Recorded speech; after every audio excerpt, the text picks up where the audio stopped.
and we'll go from here. Jeremy, thanks for joining us this morning. Glad to be here. Thanks for inviting me, Stephen. So, man, I reached out to you and I wanted to discuss the plumbing industry specifically. And if you would, can you give us a little bit of your background and what you're doing in the plumbing industry right now and kind of how you got to this position? Okay. Plumbing for me, it wasn't something I dreamed about as a kid and said, I want to go and clog people's toilets for a living, right? I kind of fell into it. It started when I was returning home from the Navy, trying to find a good job, a good fit, something where I felt like I was part of something. I missed what I had in the service as far as everybody that we were served together kind of had each other's back. There's a family, there's a bond there. And I worked at Navrosky's Hamburgers here, right off of Dallin, Yeah. because I love their cheese fries. Yeah. And the money wasn't there. I did well at the job. I got along with everybody. I got moved up from minimum wage, which was $5.15, to about $6.25 is what I maxed out at after 2 years there. And one day our vegetable chopper went offline. It wasn't working. Being an electrician in the Navy, I figured I could probably take it apart and look at it and see if it was something I could repair. And I did. I took it apart. There was a switch that wasn't connected anymore. We cleaned it up, put it back together, and then it worked. Well, what I failed to mention was there was an electrician that was there at the restaurant eating his lunch. He would come in, eat for free, and then usually attend to whatever issue we had. Mm-hmm. While he was in there eating, I had taken it apart and I'd fixed it. And when he got done wiping his chops, he came in the back and he seen what I did. And even though he was a little upset because I took some money away from him and he had to pay for his lunch that day, he said, "You know what, son, you're young. You need to seriously consider about going into a trade school. You need to get into an apprenticeship." Mm-hmm. So that made that sounded great. I was like, I didn't know that kind of opportunity was out there. So as soon as IBW had an opening here locally, I put on the button-up shirt, greased my hair to the side, and woke up extra early that day and, made sure I was there when they opened up that building so I could be first in line. The person who was taking the applications at the time, he asked me, he said, "Well, what's your name, son?" I told him, "My name is Jeremy Pavlich." He said, "Okay, well, who's your uncle?" I said, "Sir, I don't have an uncle that's in the electrical field." "Oh, okay, well, we're not taking applications." Oh, So, wow. yeah, it was crazy. I guess they were full and they just, they didn't need any more. So, it kind of deflated me a little bit. Mm-hmm. Maybe, kind of, well, geez, I was really looking forward to that. But I had a stepfather who worked for a general contractor here in town. Mm-hmm. And he said, "Well, why don't you go try applying at the plumbing shop?" And they pointed me to a company called Plumbing Specialties, which is here in Southeast Texas. They do all the big commercial work, Mm-hmm. schools, hospitals, anything of any size and importance. It's pretty much that's who they get to build those projects. I started off sweeping the floor for them, being a general labor, being on the cleanup crew, things like that. And, it really felt like I wanted to be a part of that. There's a big group of plumbers out there, open arms. Of course, there's that whole, when you're at work, and especially when you're in the field, there's that thick skin that you have to develop. Yeah. But it was all in good nature. Right.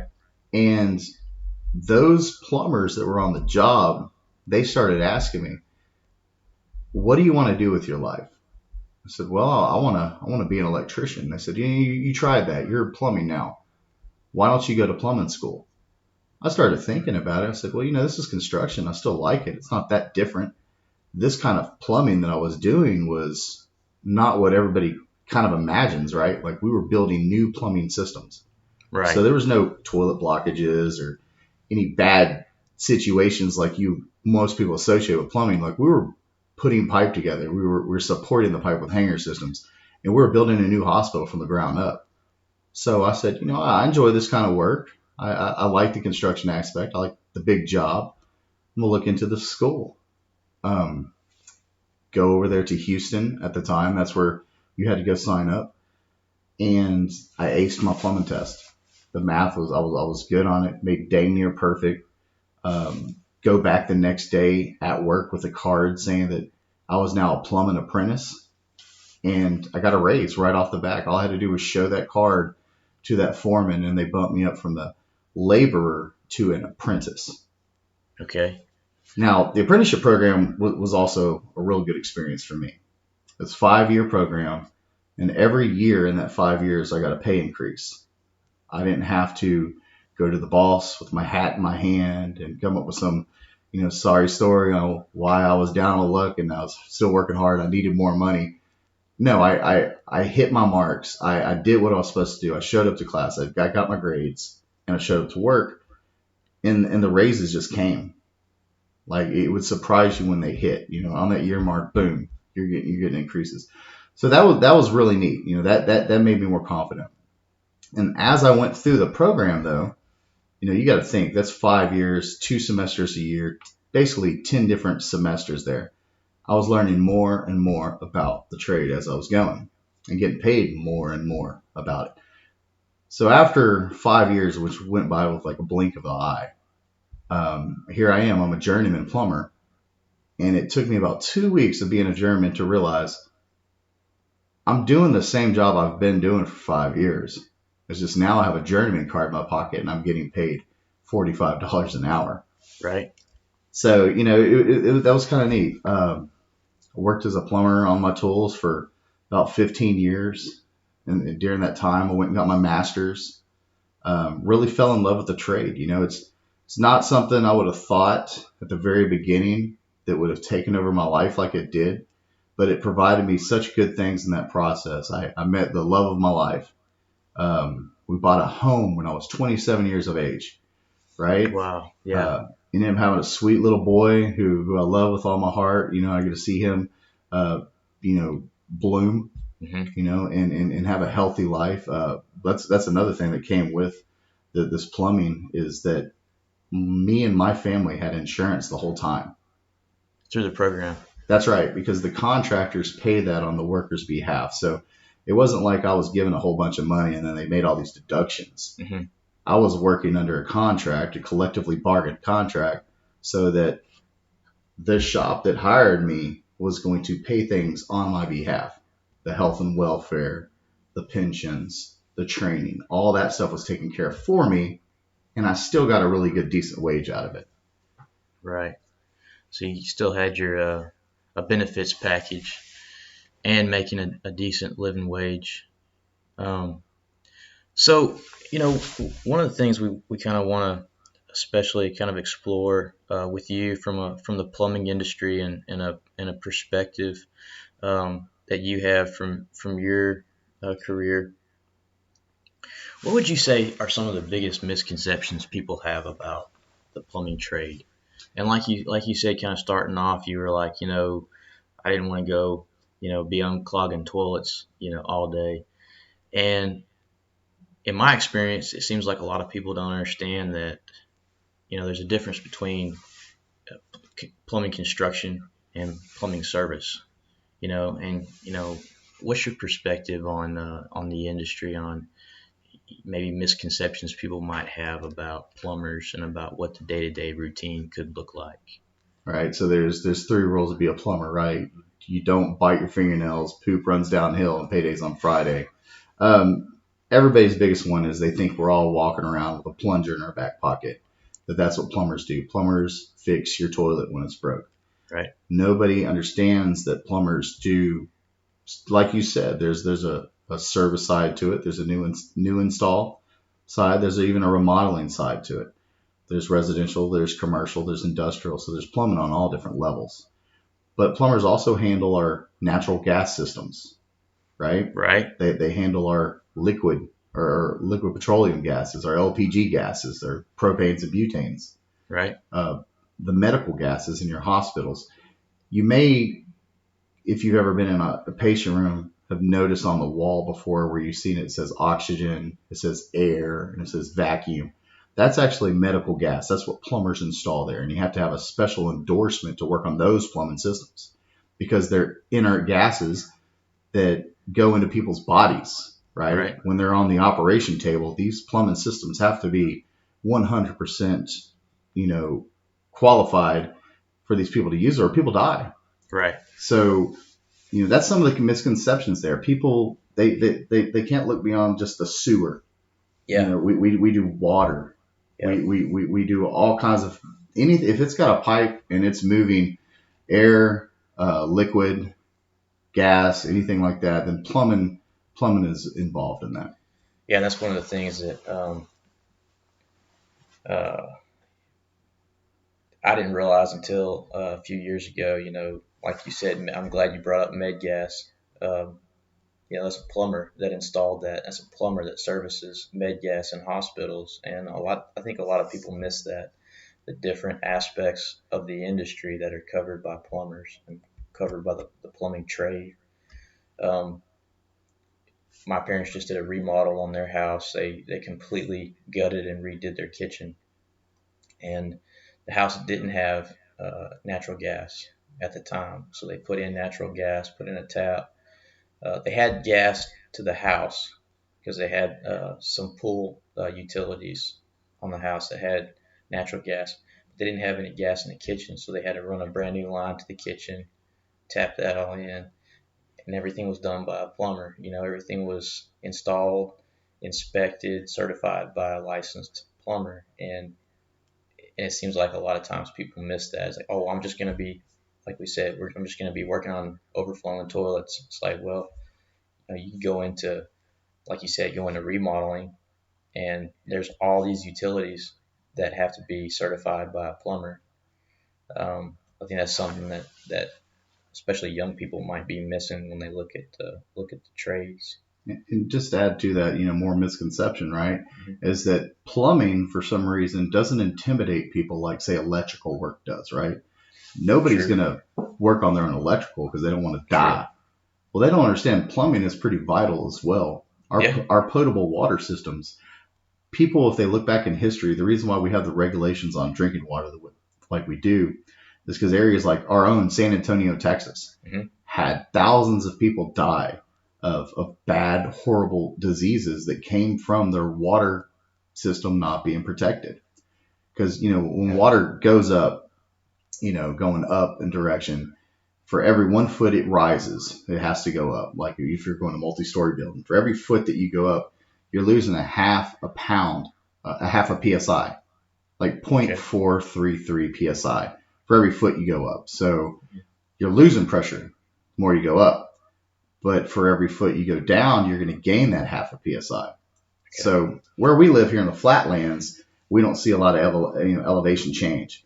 But you get a place like San Antonio, Austin, places where they got the hills going now. Mm-hmm. If your water meter is at the top of the hill and you're living at the bottom, then you're going to have to regulate that pressure for that water, because by the time it gets to your house, you got 80 psi and it's blowing everything off the walls. Right. But when that pressure does change that way, it creates things called back siphonage and backflow, to where if you had your water hose hooked up and one end's on the faucet, the other one's in the pool, Mm-hmm. and then down the block somebody opens up the water system and that line's now open, it's going to pull a vacuum and it's going to suck that water out of that pool into not only your home's plumbing, but your neighbor's neighbor, the whole street. So we've had to come up with regulations and devices to protect water systems, because once that foreign object or that virus or that bacteria gets into that water system, it's hard to trace where all it goes. Yeah. That's why when you get like water breaks and things like that, there will be a something put out to where it tells you there's a boil water notification or something like that, because water can get you. Yeah. For sure. Yeah, that's an important aspect of the industry, is how much we rely on the plumbing industry in You our talk day to about day. natural gases. You are adding a line to your parents' kitchen. Mm-hmm. People take that for granted. Yeah. It really blows my mind on that. I've been in Home Depot before, where there was a little old lady walking with this guy, and she was asking, "Can you do this? Can you do this?" And he was saying, "See, I can do it, right?" Mm-hmm. And this guy was wanting to put a rubber clamp on a gas connection for this lady, and I had to pull her to the side and tell her, I said, you're taking a gamble there. That's not the way that this gas system should be hooked up. Mm-hmm. I said, this is more for like a sewer system. If you do this for your gas and there's a leak, your house will go kaboom. Yeah. You know. Yeah. Yeah, and that kind of gets us into talking about the licensing process and why it's important to have the licensing process, why it's important to have these plumbing contractors, vetted through a regulated system, and for somebody, for somebody that's not introduced to the industry at all and doesn't understand that process. Say for an 18-year-old kid that might be listening to this that doesn't understand the difference between an apprentice and a journeyman and a master. What are we talking about when we're describing those levels in the craftsman? Okay, so like I told you at the beginning of this, I start off as a laborer, Hmm. as a hand. That's your grunt. That's the bottom of the barrel. Somebody who's gonna go fetch things. Entry level. That's right. Okay. Right. When you become an apprentice, which is something to be very proud of, you're no longer that grunt, that hand. That No, you're apprentice. You've earned a title there, and what that means is that you've committed yourself to a program that is going to get you on a path to becoming that journeyman. Which once you become a journeyman, the way all this used to in the olden days, where this comes from, the apprentice would work underneath a master. Hmm. Okay, a master is somebody who has obviously mastered the trade. They know it in and out, and they can lead the way. They can bring other people under, and they could show them the process, right? Okay. So an apprentice, when you're going through the apprenticeship part of this, you're assisting journeymen and masters in their work. You're paying attention. You're there with them. You're engaged. You're part of that process. They start giving you little tasks. Starts off saying, "Hey, take this pipe and clean it up and get it ready." Right? So then you get that. They start telling you to grab fittings and get them ready. So now you're learning the different fittings that go along with the piping. Hmm. They start giving you tasks. Well, why don't you try sweating that copper now? Why don't you try brazing that copper now? Why don't you try making that glue joint? You start getting these little bitty tasks to get more familiar with it. Then the journeyman and masters can set you out on your own little project so that you can really start learning, because hands on for a lot of people is the best way for them to learn.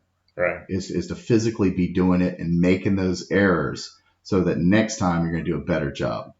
What separates what we do in the apprenticeship programs, when we're talking about union companies, organized companies, Hmm.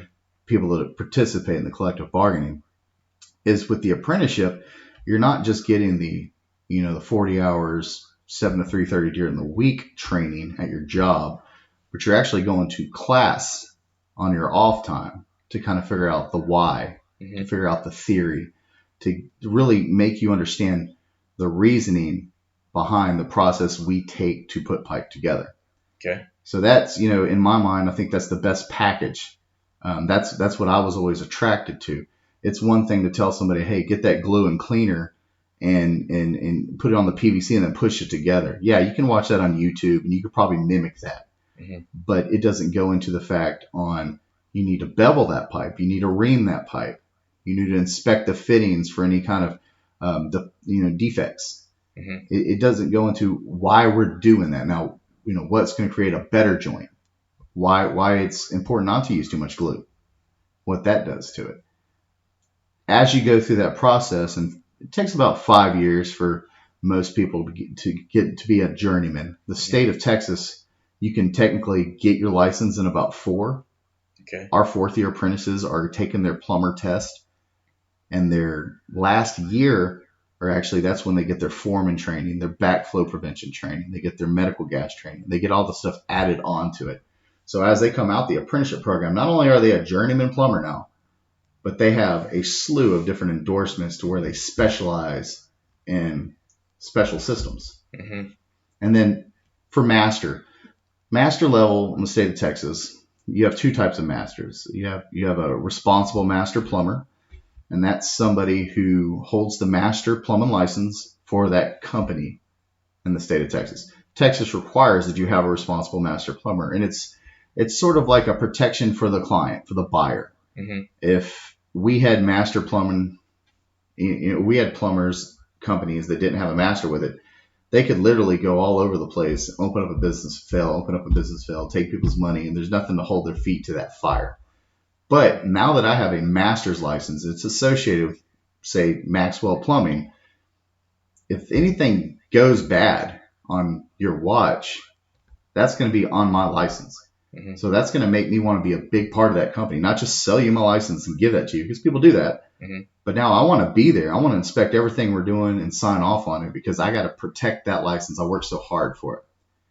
A perk for being union as opposed to going on your own is that the state of Texas says that if you go through an apprenticeship program Mm-hmm. that is, accredited by the Department of Labor, that you only have to wait 1 year after being a journeyman to take your master's test.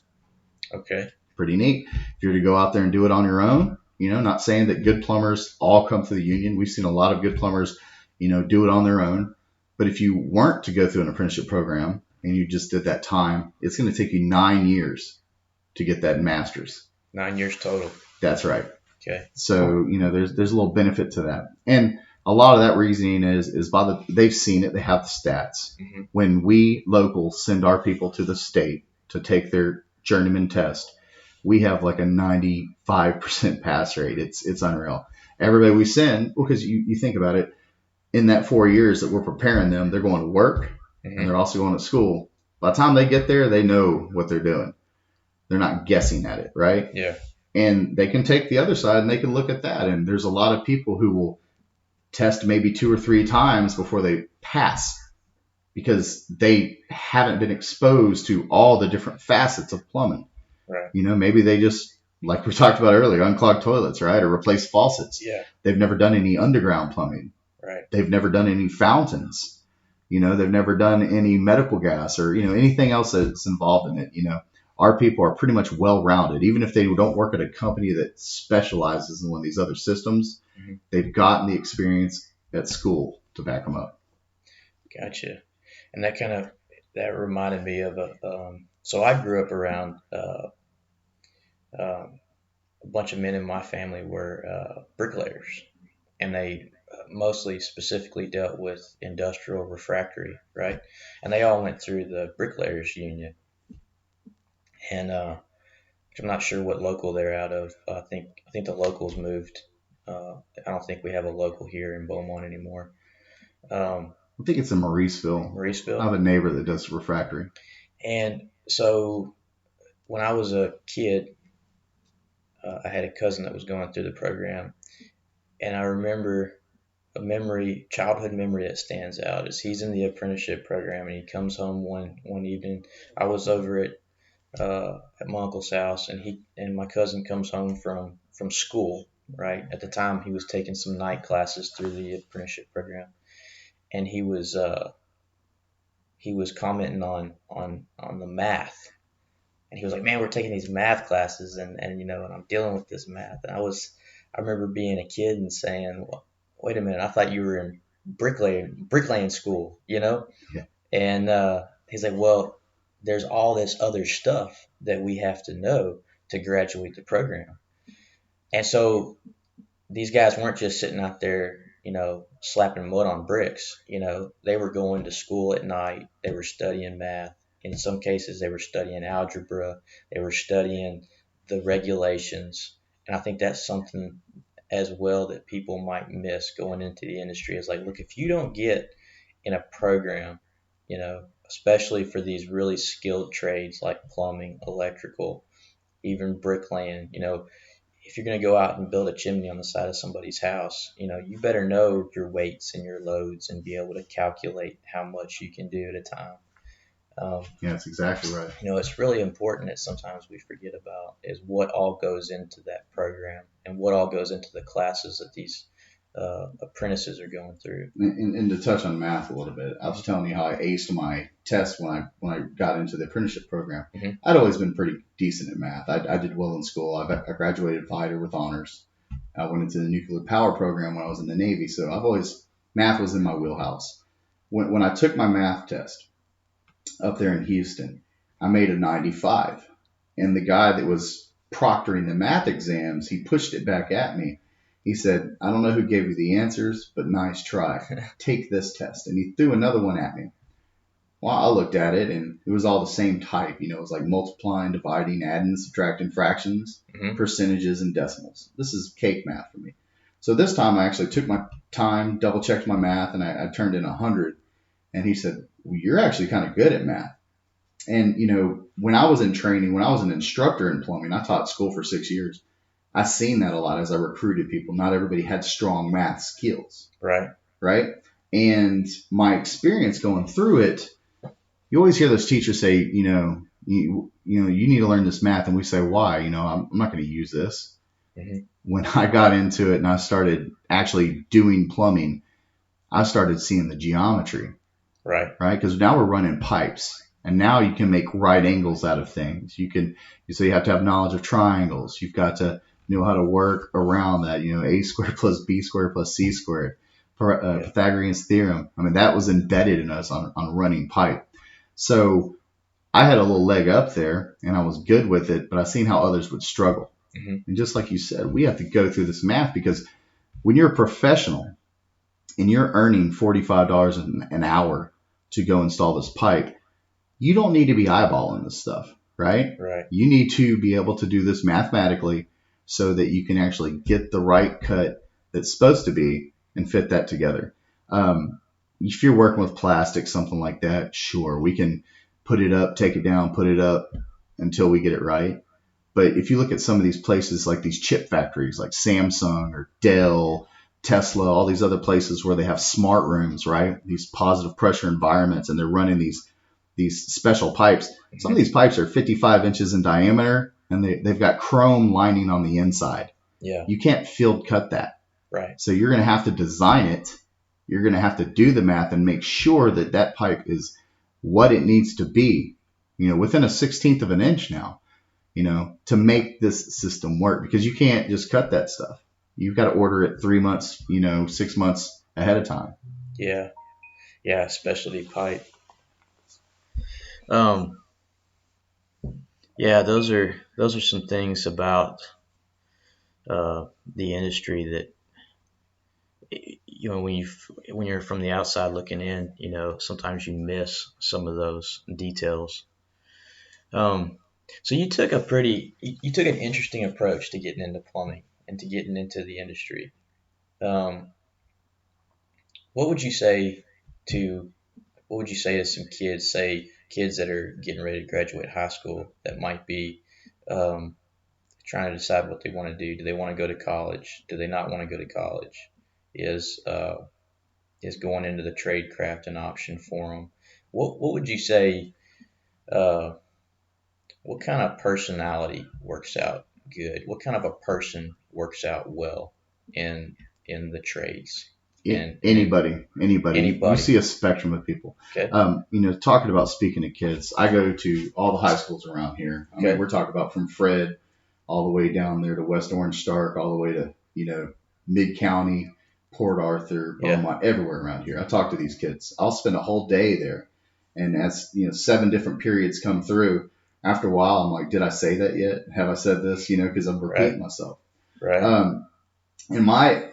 Where I go with this is, I graduated Viter in 1999.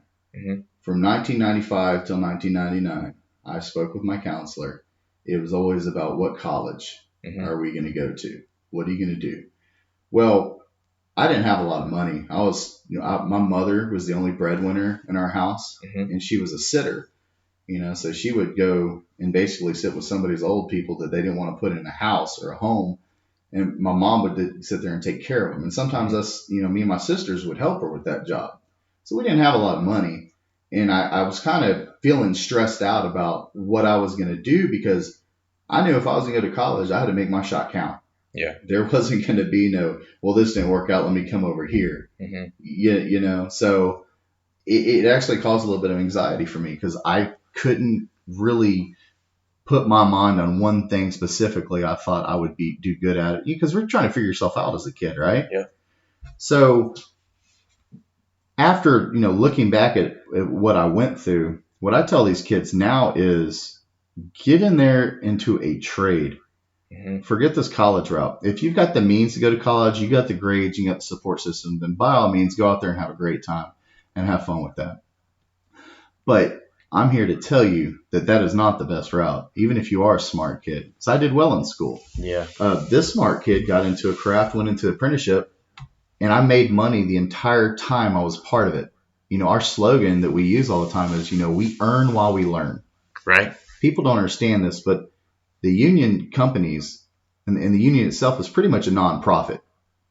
I worked for the plumbers local union for a long time, and I signed up a lot of different contractors, and I brought a lot of people in. I didn't get a bonus at the end of the month for the more people I brought in. Right. The union is only there to enforce a contract that we can all agree upon, and we can work under there and be protected. So when a kid, or I say a kid, when a young person decides to go off into one of these apprenticeship programs, they're going to get a job, A, right? So they're making money paying taxes. And B, their training is being paid for by their company, right? The company and Right. all the workers put into training. Hmm. So it's not a burden on anybody. You earn it while you learn it. I'll tell you this. So I could have went to a college. I didn't, but I was buying my first house at 27 years old. Wow. To where some of my friends, smart people now, who went to Baylor, Stanford, UT, A&M, all the good schools, they were still waiting tables and not working in their career. My wife graduated from the University of Texas, Hmm. and her job has nothing to do with economics. She's an economics major, Hmm. but she does all the web content for Conn's corporate, Okay. right? So she had her time. She had a good time with all that, had her experiences. But it's funny, I kind of use this story a lot because we met when I was an apprentice, when Hmm. I first started, and she's seen me go through that. I started helping her pay on her college when we met, early 2000s, 2002-ish, 3-ish. Yeah. And she tells me, like, literally a couple weeks ago, she says, "Oh, hey, guess where I'm at with my Sally Mae loan now?" And that was Right. always the big loan. And I'm thinking, okay, I remember when we first started dating, she had about 50,000 in bills. I don't know, 15K. She's like, no, we're actually down to 30,000. Oh, wow. And I'm thinking, 20 years, we've only gone down $20,000, and we pay $500 a month. Yeah. And I'm a little conspiracy driven at times, just because I like thinking about things from another perspective. You know what I Yeah. mean? I gotta, not that I'm a weirdo or anything like that, but I like things from different perspectives. Uh-huh. I really feel like the push was for a lot of us to go to college was to get into that whole getting school loan and getting in debt right off the back, right? Push everybody to college. We'll figure it out. Sign on dotted line. Sure, you owe $100,000 after you're done, but you're going to get a great job that's going to pay for it.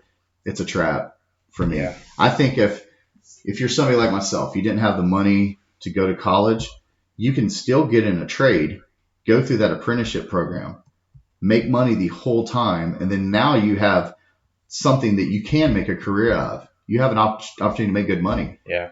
right? And then you can go back to school. You can actually afford Yeah. for that. Yeah. We've had people like no joke, plumbers in Houston. There was a guy who, while he was going through his apprenticeship program, Hmm.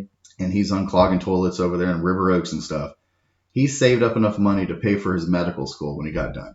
Oh, He went wow. from plumber to medical doctor, Wow. and it's paid for. Yeah.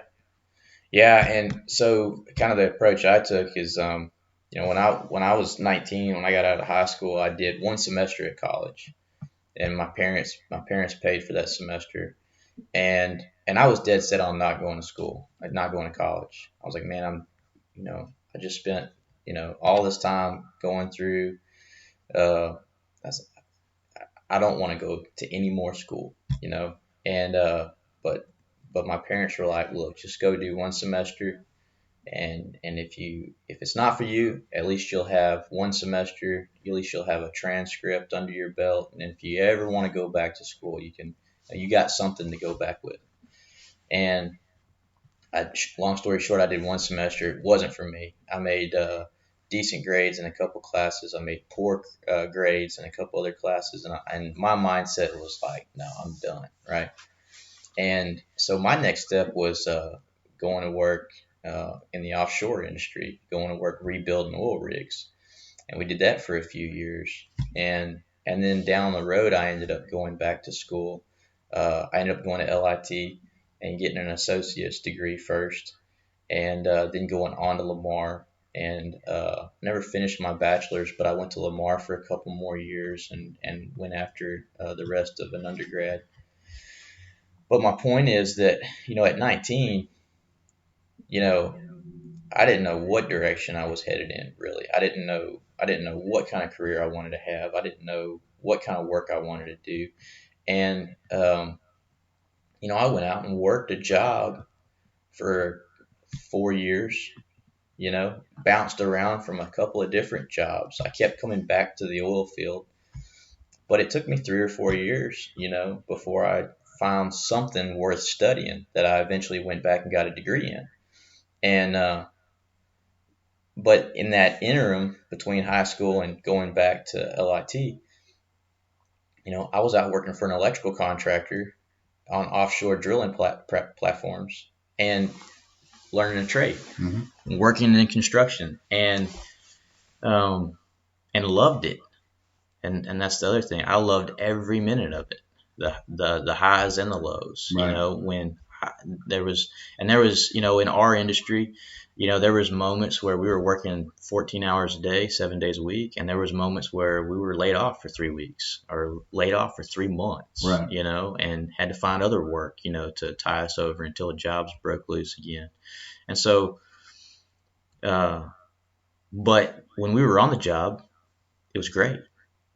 And for me, I'm a real hands-on, I'm a real practical work kind of a guy. So I wasn't in somebody's cubicle somewhere. I wasn't cooped up in an office setting. I was out, working outside many times. I was in the outdoors, working on the outside of a building or working the outside of a structure.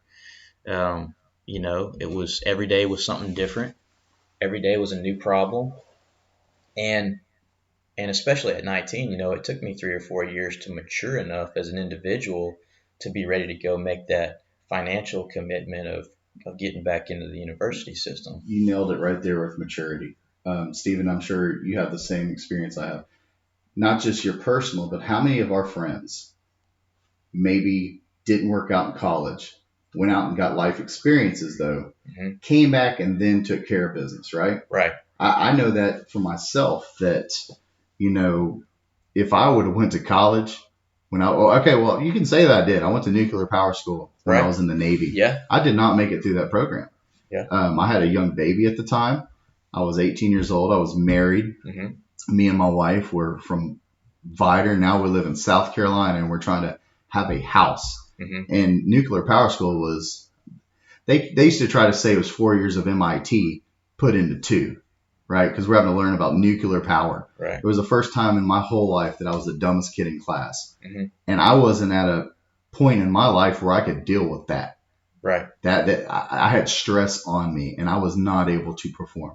My, I guess, focus at the time, if we're just going to be completely honest, was I wanted to be cool. I wanted to party. I wanted people to think that I was a fun person because I was learning myself. I was getting used to myself. There's the high school version of you, and then there's the first couple of years of life version of you. Yeah. And there's a change that we all go through during that period.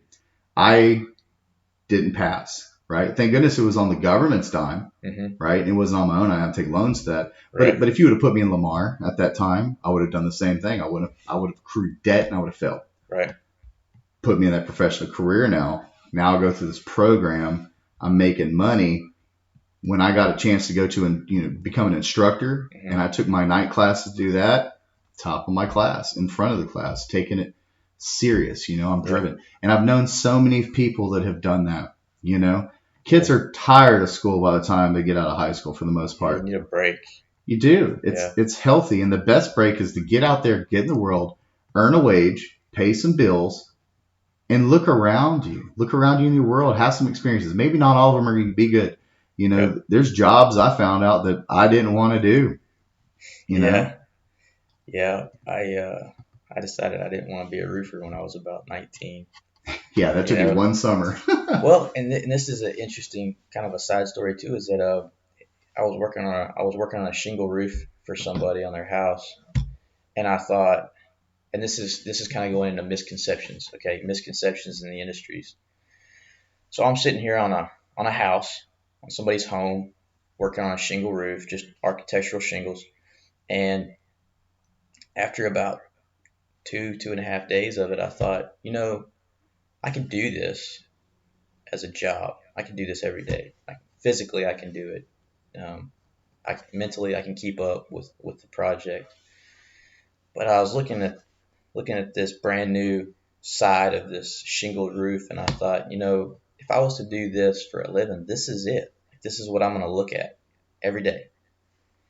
And that's not the whole story. That's not true completely, because in roofing, for instance, there's shingle roofs, there's flat roofs, there's asphalt flat roofs, there's concrete roofs, there's standing seam metal roofs, there's TPO, PVC, and a real somebody who jumps up on a house and puts down a couple of shingles isn't a roofer. They're doing roofing work. That's right. Okay. And a roofer, a real, journeyman roofing tradesman, there's this whole other world out there of all these different roofing systems, all these different application methods that I had no idea about. And maybe, I look at the roofing industry, for instance, a lot differently now with my experience in the field now versus my experience at 18, 19 years old. Hey, not every roof is a shingled roof on somebody's home. There's a whole different world out there, and plumbing's the same. Oh, yeah.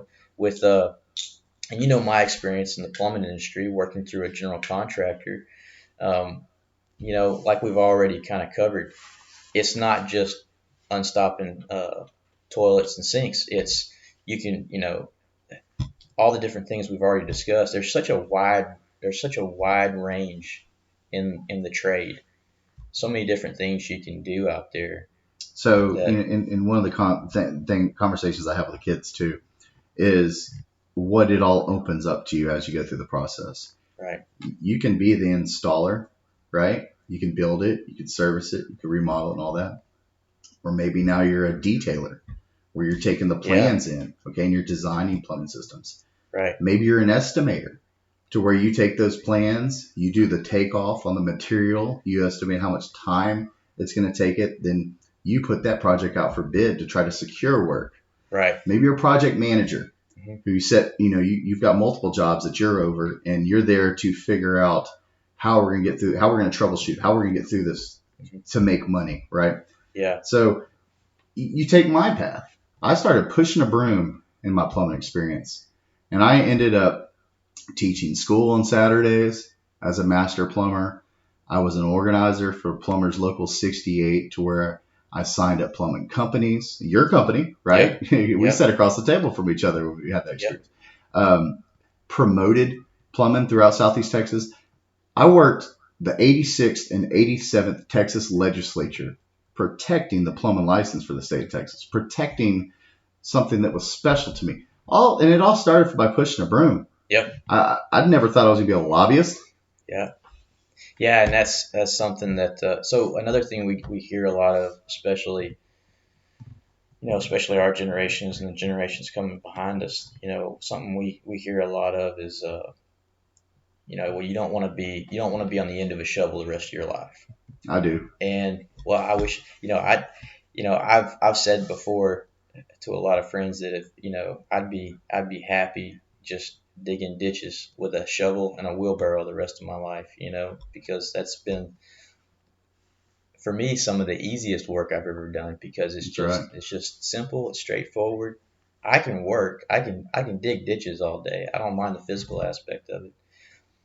But in any trade that I've been involved with, you don't have to spend your whole career on the end of a broom or on the end of a shovel or bending conduit all day or climbing towers all day. But you have to dig some ditches and you have to climb some towers to get to those other positions in those trades. That's right. And if you don't have that foundation, and in which it seems like, especially through an apprenticeship program, you really spend a lot of time building that foundation. If you don't have that foundation, you can't go on to be that detailer, be that designer, be that estimator. It's part of the recipe that makes the soup, right? Yeah. Yeah. And to hit on something you were talking about earlier, like what type of people would or what type of personality is that what's in the trade? That's why I said it's open. It's a rainbow, right? Hmm. There's all types. It's because there's a big misconception that we're all guilty of, and it's because it's what society has made it. We always look at trades. We look at the ditch digging and stuff like that Hmm. as like low end, you know, Right. work that doesn't garner pride, Right. right? Our parents and the grandparents, they looked at hard work, physical work as something to be looked down upon, right? No, you want to go to school and get an education so that you can have the easy job. That's the way they made it all out to be, Right. right? Like you don't want to go out there and sweat. Um, that's that is so far from the experience I want to have because I can't tell you, okay, from a service side of it, right? Because I've done a lot of service plumbing too. Hmm. There's been people that have come to me after I fixed their water heater, Hmm. after I got them hot water, after I fixed their sewer issue to now where they can flush toilets and take showers up, or after the freeze last year, right? Yeah. Where people were scared.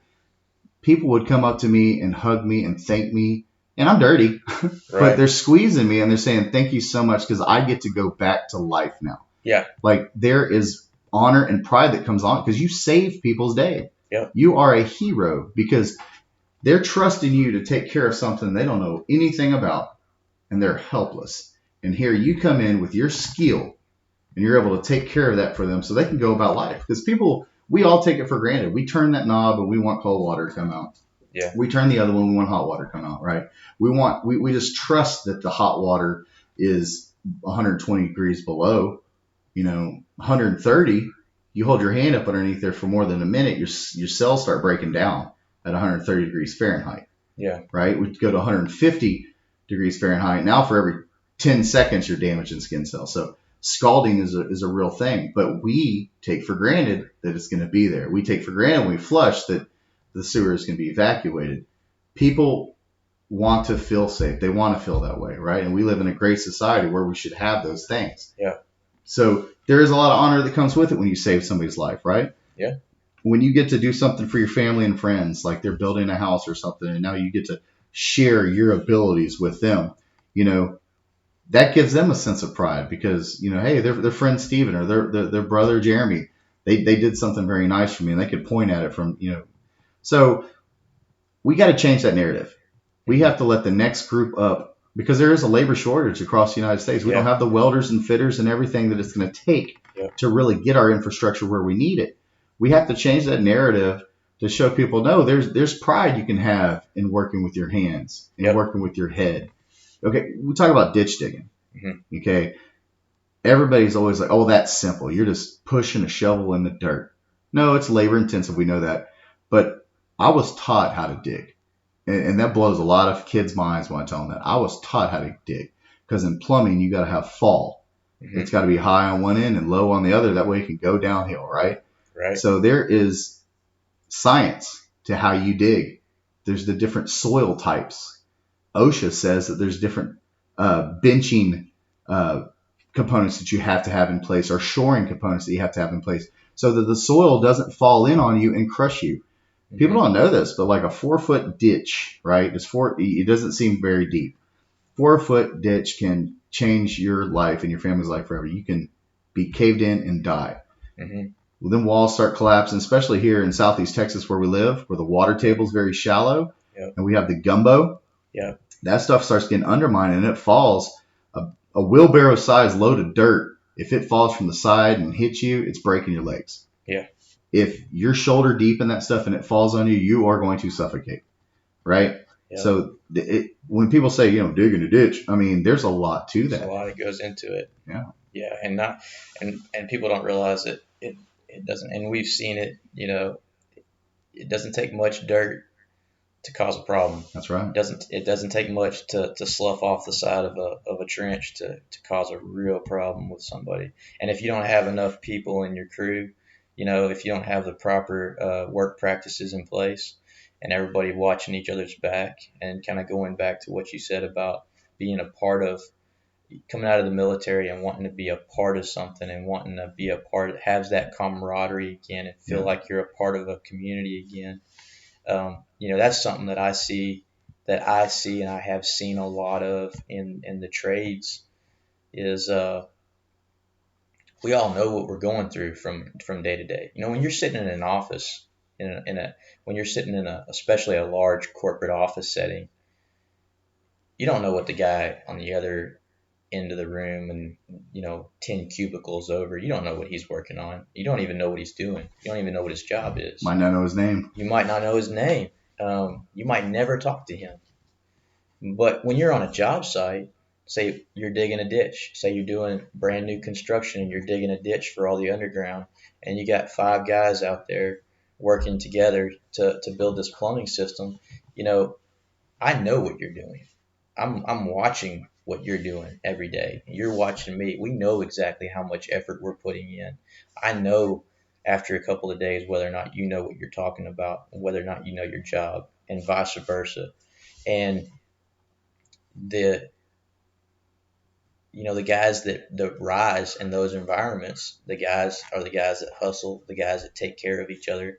You watch my back, I watch your back, and that's how that relationship gets built up. And you do develop that community, and you do develop that team, and you get to be a part of something, even though you make all the way down to you're working for the same company and you're wearing a uniform, you're wearing a jersey every Yes. day. You're on a team perform. You're all playing the game together, and I think that's something that should really appeal to young people. Is that especially like coming out of high school, getting ready to figure out what they want to do for the next few years of their life. You know, you could take this abstract approach to finding some kind of an office job, some kind of a corporate office job, which very well may, require you to have a lot of financial burdens that go along with that to even get in the door there, or you could go, be on a team, work with a group of guys or a group of girls, performing a task together, working together towards a common goal, building a hospital. Okay, so we talked a little bit earlier about it, like engineering, right? Mm-hmm. I've always kind of been attracted to the name engineer, and Mm-hmm. my son Luke says he wants to be engineer, Yeah. mostly because of Tony Stark. But Yeah. so engineers, in my experience in construction, mechanical engineers, we'll take that for Okay. example, or structural people. Yeah. Every time they hit a job, and you have us crafts people out who are actually building this. A lot of times we get these kids straight out of college that don't have construction experience, but they have this degree behind them, and then they throw this paper at you and say, do this. Mm-hmm. We look at the paper, we're looking at the project, and we're saying, this cannot be done, not this way. This physically, in this realm, in this dimension, cannot exist like you have this drawn. Right? So what I would recommend to people who are looking to get into, say, the mechanical or structural engineering Mm-hmm. is go work construction for a little while. Go Yeah. get that real life experience, because the engineers that I work with that I respected Mm-hmm. had that. It's a really good point. They Yeah. had the dirt under their nails. Yeah. They had the scars on their knuckles. So when they gave me that paper, I'm still looking at it because it's my job, Right.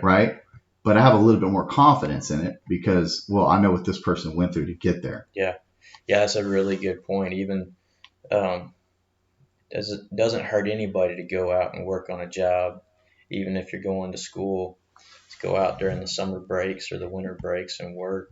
You know, That's a really good point. whether it's fair or not, for us tradespeople that didn't go that route, that are out there doing what we love and what we have careers in, like I said, whether it's fair or not, it's hard to respect someone who's telling you to do something when we really know they don't know what they're talking about. Yeah. You know what I mean? Just because they studied for some tests and they did really well and they had the funding to go and they got a degree and all that, Yeah. they've never built anything. So Right. how are we supposed to take their word? Yeah. Right? And when they have the grit to them, you can sell that a little bit more. Yeah, definitely. Yeah. And in my background, that first semester of college I had a couple entry level engineering classes. I kind of thought I was going to go the engineering route, and it took me about 3 weeks of that semester to realize, no, I'm not cut out to be an engineer. I don't want to be an engineer. And so then, like I said, the next few years was all field work, right? And down the road, I ended up going and working for an engineer, and and we had at the time we had something like 30 people in the office at various levels in the industry. And so I got to be around a lot of engineers every day. I got to work. I got to watch how they worked. I got to, you know, be immersed in that world. And then I realized I really didn't want to be an engineer. I wasn't cut out for that. Wasn't cut out for that kind of work. Wasn't cut out to do that task every day in and day out. And but I could work as an electrician. I could work as a plumber. I could do work in the field. And that's a really important experience for people to have, is to have kind of both sides of that. And if you end up staying in the crafts, if you end up staying on the field side of things, it really helps to have that office experience. It really helps to see those engineers, crunching numbers and submitting those designs, and to see what they go through. But if you're an engineer, kind of what we're talking about here is, if you're an engineer on the design side, how important it is and how much it helps you to have that field experience behind you, so that you appreciate what's going on in the field, and you understand, hey, when this journeyman comes to me and tells me he has a problem, there's probably a problem in the field, and I need to trust him. I need to lean on his experience. If this master plumber comes to me and tells me that this system's not going to work, I need to take some serious thought into why this is going to work. And that's probably a gap that we need to work on in the industry, Definitely, going yeah. forward, is how do we bridge this gap between, look, both of you, both of these professionals, are qualified at their particular niche in the industry. One of them might be a mechanical engineer and one of them might be a plumber. And we need to have that mutual respect between the trades and between the craft levels, and say, look, just because you've been, designing systems as an engineer for 10 years doesn't mean that you missed something. It doesn't mean you didn't miss something in the field. And this journeyman electrician or this journeyman plumber caught it. And he's trying to help you out. He's trying to inform you that this isn't going to work out. And from the craftsman side, it's like, hey, just because this is a 26, 25-year-old kid who just got out of college, Right. maybe he just needs some help, and That's you've right. got 15 years of experience in the industry. Maybe you're the guy who can give him some guidance. Maybe you're the plumber who can tell this guy, hey, come walk the job with me for a couple hours and let me explain to you why this isn't working. Let me show you how you can fix this problem, and we can all move on together on this project. Communication is always key, right? Yeah. So yeah, definitely the communicate. I've been in a whole series of situations before where you feel like everything's falling down around you, and you're like, this problem. We have this problem, and everything's falling apart. And then you realize we're not communicating. If we can just communicate better, if we can both get on the same page, we can fix this. That's We right. can clarify this. We can solve this problem. And then once you realize that, hey, once you pull your ego out of it, right? That's the hardest thing to Gosh, do. it's hard, right? But once you can back your ego out, you can back your personality out of the problem a little bit and say, hey, okay, look, and get on the same page with somebody. There's two situations I've had that I go back to a lot. Um, One was a superintendent that I was working with on a job, and years ago, I was working with somebody else on a project, and I really wasn't directly underneath them, but I was doing some tasks for them. And uh, we thought we were having these design problems on these two different projects we were working on. And we went round and round in circles looking over these drawings. In both different situations, I realized the person that I was talking to needed reading glasses Mm. and couldn't read the drawings. And they were getting bent out of shape. They were getting aggravated. I was getting aggravated. The communication was falling apart until I realized, hey man, like, can you go back to the truck and get your reading glasses? Oh, yeah. And he went back to the truck, got his reading glasses, and we start, and then we got on the same. And Now it's we crystal everything clear. cleared up, and I was like, oh man, this guy can't see, That's right. you know. But I mean, it was communication's key. So uh, here's kind of an interesting topic that I really wanted to mention with you and with your background. And we've kind of touched on this a little bit, but we have a really strong, to me, in my experience, a really interesting um, situation here in Southeast Texas. That we've always had a lot of strong. Our economy's always been strong in the industries. You know, we got so much petrochemical industry around this area. Amen. We've always had a good opportunity. There's always been work to do. There's been slow years, you know, and there's been booming years. But you know, in my experience, no matter what was going on in the rest of the world, no matter what was going on in the rest of the country, there was always work to do in Southeast Texas, Southwest Louisiana. There was always something to do. That's right. We always had plenty of construction work. There was always, and I think a lot of that's contributed to the plants, to the petrochemical plants. And there's a trickle down effect to that just really helps our local area thrive. And but what also has existed, which in my experience, I feel like it's been a healthy existence, and I kind of want to see what you think about it, is what is the pros and cons, and specifically from your perspective, the pros on somebody getting into the plumbing local, getting into the union versus non-union. So what are the pros to union work versus non-union work, and how do you approach that?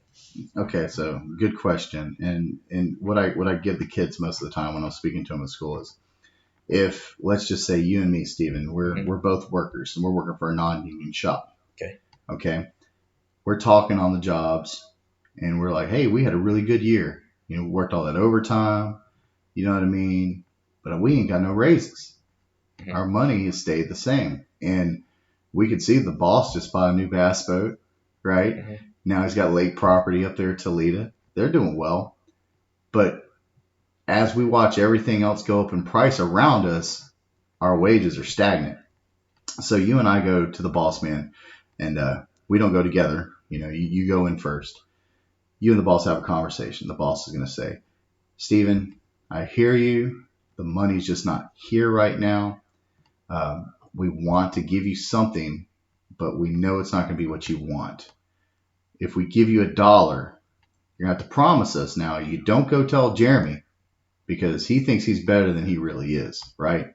But we need you. So we're going to give you $1, and we promise a little bit more down the road, but you can't tell anybody else. Keep that to yourself, right? And then you're going to take your little raise, you're going to leave, and then I'll go in there. Hey, I need money.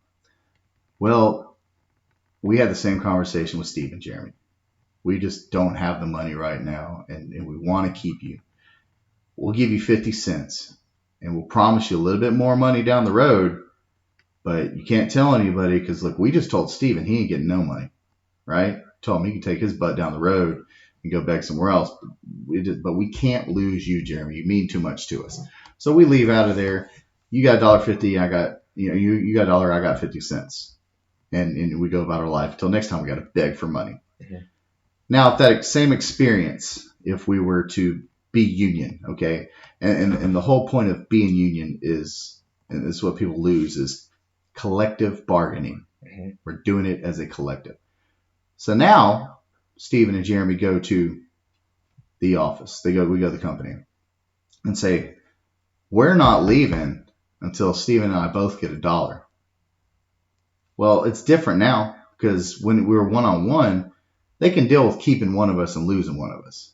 But if we both go in there, we stand together and we say, this is what we demand, it's going to be hard to replace both of us, right? So that's kind of like the big picture there. When you work under a collectively bargained contract, that means that you have a collection of workers, craftspeople, because union people are no different than anybody else. We're all the same. It's just when you're union, you choose to join a membership and y'all all want to work on the same page, right? Mm-hmm. You want to say, these are our terms and this is what we work for. We've earned that. We've got the journeyman level, master level, whatever credentials we have. And this contract that we all agree on, that our contractors agree on, is our terms. This is what we're going to get paid. This is the hours that we're going to work. And, these are the days that we're going to get off. Mm-hmm. That's what I like about being a union member. Okay. If I was laid off, which happens, right? Like me being a good plumber, it didn't happen as much as maybe some others. But the times, like say in the early 2010s when we were building all the schools in Beaumont, we built the schools really quick. They brought in a lot of outside contractors and we banged them all out within a couple years. Mm-hmm. It was supposed to be work to last 7 years, but we got done in like 3. Well, I had to take my show on the road, Mm-hmm. to go make money because I wasn't going to work non-union because I believe in the movement. I believe in the cause. I'm not going to go work for a competitor and hurt my brothers and sisters Mm-hmm. who do things what we consider the right way. But in the times where I couldn't get a job, like 2011, I think I worked 600 hours total out of the hall. Oh, wow. Yeah. I had to file for unemployment. But what I learned about it is a lot of people, another misconception, see unemployment as welfare, Mm-hmm. right? You actually have to qualify to get unemployment, meaning you have to meet criteria to get that. Some of it is like you've had to work so many hours and so much time in order to get that unemployment, right? And there's Right. different rates that you can get. And it's not much. I think when I was getting, it was like $430 a week is what you maxed out at. Yeah. Because I made that good scale, that Right. collectively bargained union scale. I got the max, which was the 430. Mm-hmm. Most people that are on unemployment that aren't with the union are required to go to job searches weekly. Sometimes they have to go to job trainings. They have to sit in on seminars. And they have to take jobs that might not even line up in their field and what they want to do. Mm-hmm.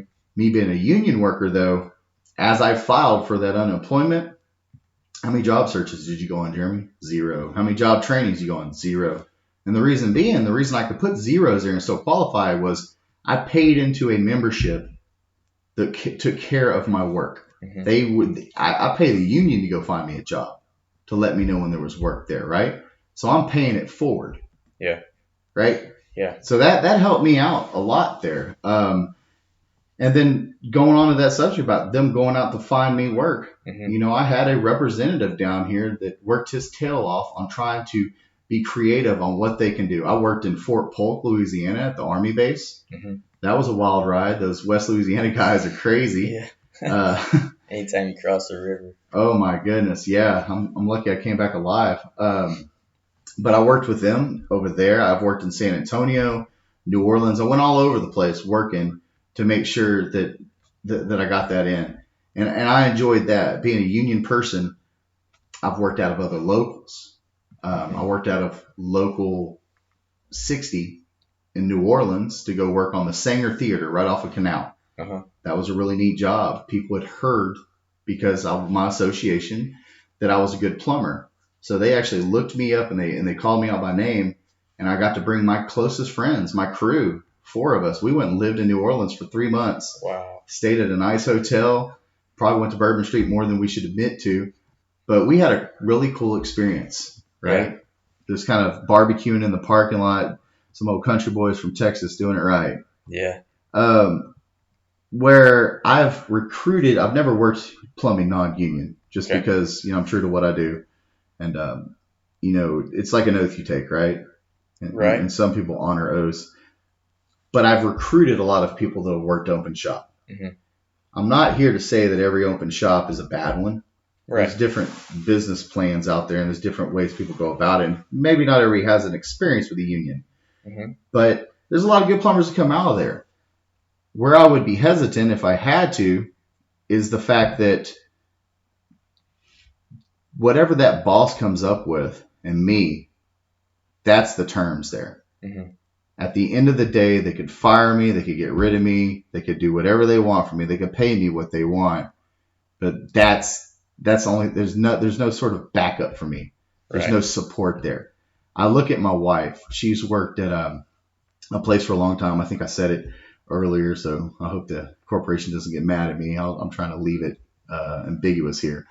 But I've watched what she's gone through throughout the years working for the corporation, and there's nothing for her. She's got these complaints, she's got these issues, she has these grievances, and it's like, well, hey, you better just stomach it, Hmm. better get over it, because at the end of the day, this is a right to work state, and it sounds good when you hear right to work, but really it's a right to fire you for any reason we want to, right? It's not worker friendly laws here. Hmm. So looking at all these people from the outside working unprotected, working without the union support behind them, I feel for them because they're just kind of left to the wolves.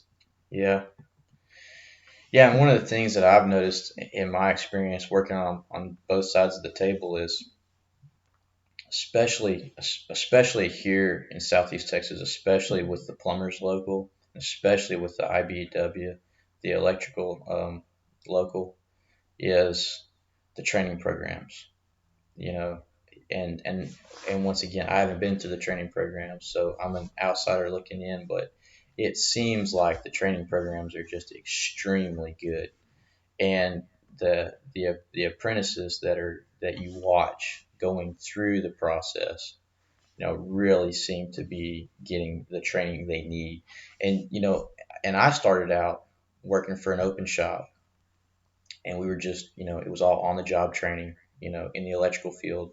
We were just working, and the first training, the first um, formal training that I got, I had to go search out.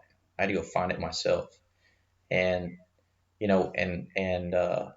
I wouldn't trade the experience that I had for anything. But looking back in hindsight with my experience now, it's like, if I would have been involved in an apprenticeship program, they would have brought that training to me. They would have trained me, and I wouldn't have had to spend so much time and so much of my own money out of my pocket, searching that training out, locating it, trying traveling to it to get it. So that's something that's really important to me, is the training too. Yeah, on that, right? So when you join an apprenticeship program, it's exactly what it says. It's a program. You're going to start at the very beginning, and there's going to be an end, and you're going to have to meet those milestones in Hmm. between. There is a push for you to, you know, get achievables along the way, and if you're not doing that, they're going to look at that and they're going to see what the problem is, Hmm. why you're not doing why you're not where you need to be. It's going to be Right. addressed. It's not going to go on 5, 6, 10 years and say, oh, what's the issue now? It's okay. This person's not where they need to be. Do you want to be here? Do you not want to be here? Or do you have a learning issue? Is there something we're not doing training wise, right? Yeah. Here's something to consider too. Like you said, it's from the outside looking in. Um, Not that good people don't come out of the open shop, because we know it to be true. I've recruited a ton of them. Hmm. We don't look at the non-union people like they used to. A lot of bad terms used to be, they call them scabs or they call them rats or something like that. Hmm. That's what brought the union to its knees. That's what weakened us, because it became more of a country club. We Hmm. forgot what we were there for. We look at them now as potential members, right? Potential clients, people that may like our services and jump on board later. Hmm. But you look at some of the biggest non-union companies and operations down here in Southeast Texas. They're in these plants. Hmm. A lot of their top guys came from apprenticeship programs, right? Like they dropped out, they went and worked non-union, Hmm. and they're making buku bucks because these companies know what they're getting. We talked about this, you and I did professionally years ago, right? When you were at HB and I was with the plumbers local, where we would sit at these round tables and we would try to figure out, how do we get better training for these facilities, Hmm. right? How do we get these people qualified, licensed, and certified to go into these facilities? That way they could be built and maintained faster. Right. And Yeah. the answer's right in front of us. It's the apprenticeship programs. If these Yeah. companies would hire union contractors, then you get qualified help. And the reason why that works is because of the model. Me as a worker, you as a worker, we're both union plumbers. Our contractor's paying training on our behalf. Mm-hmm. That's part of the fringe package. So money is being dedicated to training there. It's being paid for. Right. You look at these outside industries that are trying to figure out an answer for this stuff. The reason why they can't ever get their wheels off the ground is because they can't figure out how to fund it. Where do we get the money? Mm. Apprenticeship programs found this out a long time ago. It's a model that works. Not only do these workers have money in for training, but now they got health and welfare too. Yeah. You get a different worker when they have medical insurance. If I'm working for a company and I'm getting it all on the check and I'm not putting any money away for medical insurance and stuff, and I blow my knee out, Mm-hmm. I'm going to be Matthew Stafford. I'm going to go back out there and I'm going to keep playing even though I'm injured because my bills are steadily coming in. Right. Right? But if I'm working and there's a quality of life that's being invested in me along with my wage, now maybe I get that knee looked at. Maybe I get a procedure done to where now I'm a more effective worker, right? That means the company's producing more because you've got a well-oiled machine going now. Yeah. Instead of something that's limping along, right? Or because they don't have any insurance, now they slip and fall at work so that they can get their medical things taken care of, right? Yeah. So there's a lot of that to be considered too. Training is second to none. It's something that's been done for hundreds and thousands of years. It works. Yeah. Yeah. The training system definitely is there for sure. And what, kind of backing into a different perspective is that one of the things we're trying to, especially from my experience, what I've seen in my work experience, what a lot of people need to understand is um, we all have different personalities. That's right. Some of us are good at certain things and we're not as good as others. Sometimes you find people with really well-rounded personalities and well-rounded abilities. And sometimes people are, kind of at the far ends of the spectrums. Sometimes there's somebody who, they need to be working on a job, hands-on, and then there's others who, they need to be sitting at that design computer, drafting up That's right. calculations or something. But someone who's coming out of, somebody who's coming out of the 5-year apprenticeship program is at the same level in life across the board. In some cases, it could be argued, me and you could argue very well that they could be coming out above level with someone who's going through college. And that's something that I know we've kind of stressed it, and I feel like it can't be stressed enough, is that I had a conversation with an apprentice, and I think we already went over this a little bit, but I said, look, when you get done with your apprenticeship program, you're going to be making just as much money in wages, okay, as a kid who is coming out of engineering school.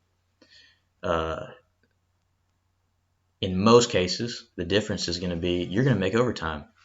And most cases, he's not. He's going to be going into a company, work on a salary, and he's going to be at that wage earning. You're going to be making an hourly rate, which means, if you work 60 hours this week, you're going to get 20 hours of overtime.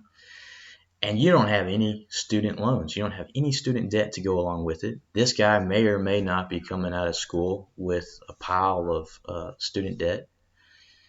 And that never goes away. And you know what you're getting. Like, your job. You've been doing your job for 5 years, and you've been going to night class to get your education. And you're finishing up this apprenticeship program, and you know what to do, and in a lot of cases, depending on the company, somebody may graduate the apprenticeship program, and that might mean rolling right into a company truck with a company tool set and heading to a job on their own as a journeyman. And you actually have a career at that point, and you're hitting the ground running, with no financial burden, making a good wage. rocking and rolling. And somebody who's coming out of college, doesn't mean college is right, doesn't mean college is wrong. But in my experience, you may be coming out of college and you may have been waiting tables for the last 5 years. Yeah. And so now here you are with this pile of student debt. At least you have a degree, but now you're trying to get your foot in the door in whatever industry you chose. Now you're, like I said, you've been waiting tables for the last 5 years. Now you're trying to prove to an employer that you have a degree and that you can do what you say you were taught. And you're starting at the very bottom trying to get going. And, guys that come through the trade crafts, that come through these programs, are so far ahead. If what you're trying to do is make a living and have a good life, and have the financial ability to, you're going to earn a great wage at a lot of these trades. And in our area, in Southeast Texas, Southwest Louisiana, East Texas, we have a lot of opportunity in our industries for these trade crafts. And you take, how old do you have to be? What's the age range for people getting our programs, right? Yeah. And all we ask is that a person is 18 years of age. Okay. Either have a high school education or a GED. Okay. That's qualifications there. I've seen people literally, like here in Beaumont, there's a guy named Neil, put him to work Connor Plumbing. I met Neil because I was at a job fair for Workforce Solutions downtown. It was for veterans. Mm-hmm. And this older gentleman, he's walking by my booth, and Stephen, you know me well enough. Nobody walks by without me talking to him. Right. So I say, hey, you want to be a plumber? He stops dead in his tracks. He looks at me and says, I'm too old to go to your school.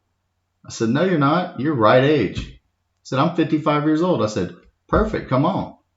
I said, we get you in there, man. Get a good 10-year career out of us.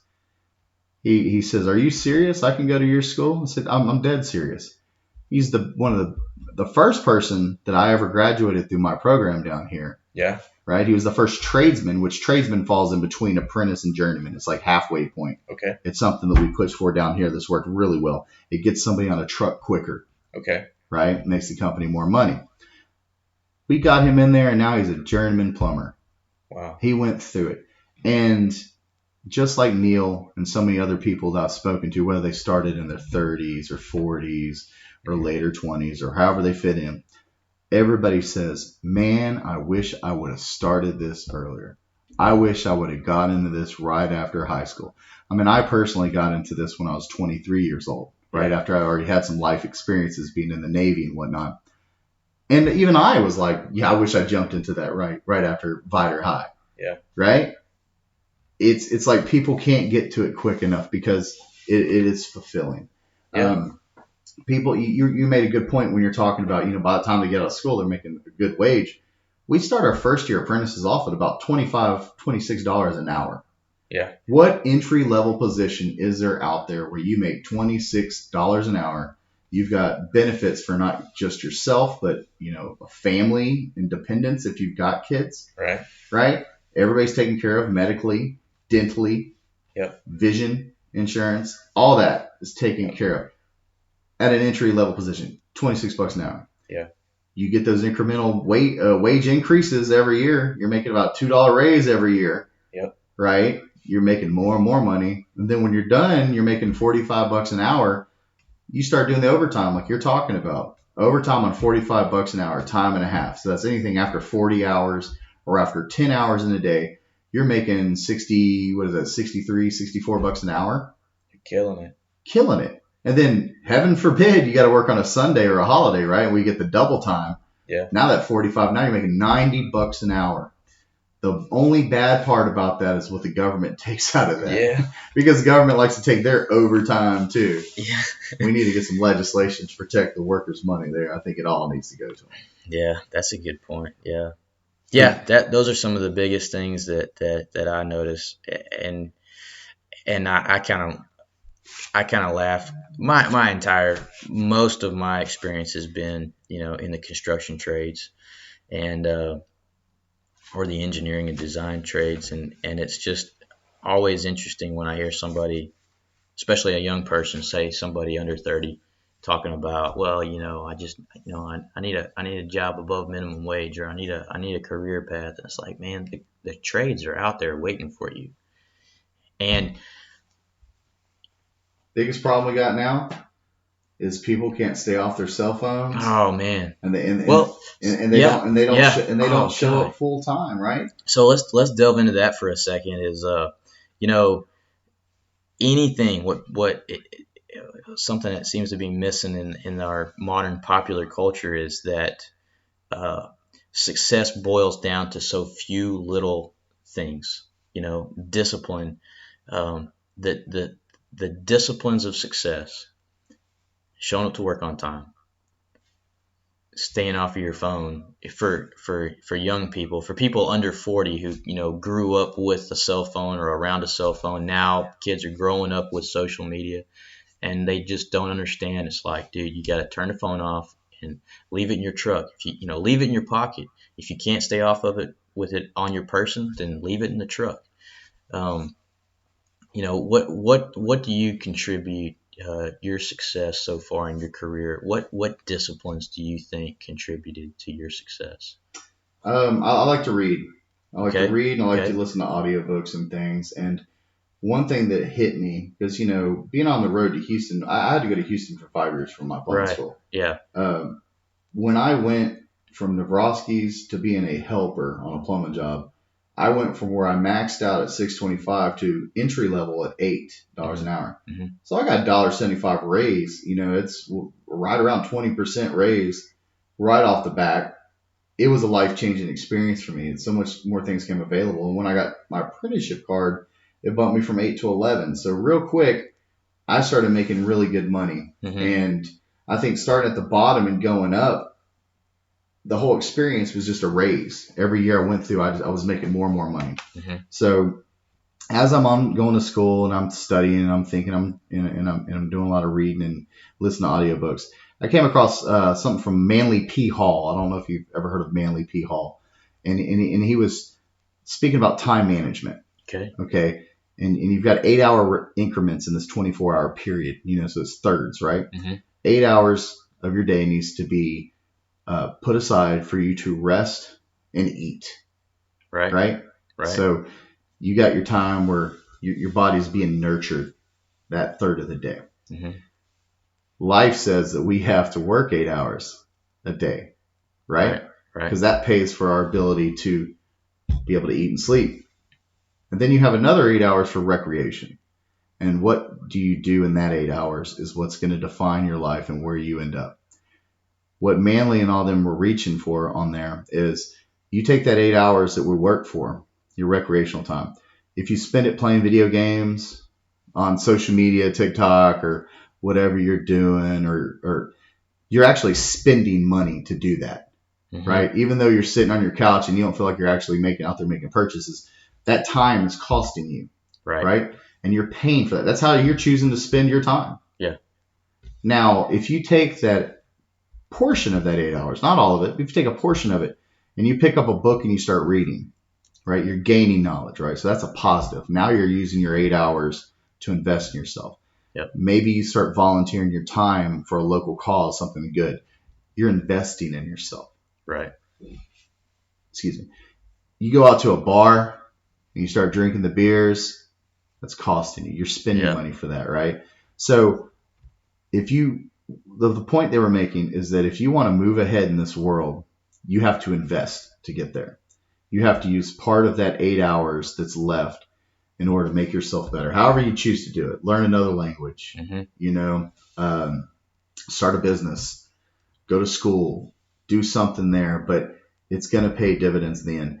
And I swear to you, once I started looking into that and I started taking that extra time of mine, just portions of it, and investing it in good causes, good things started happening to me.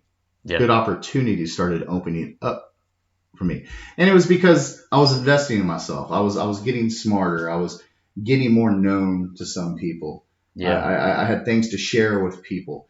I spent a lot of that time going to instructor school so that I could teach plumbing. And during that journey for me, I became a better communicator, Right. I started being able to talk to people a little bit better. I started understanding people. I read a book called How to Make Friends and Influence People. Yeah. Dale Carnegie. Got it. Yeah. Perfect book. Amazing Yeah. book. I live by the code.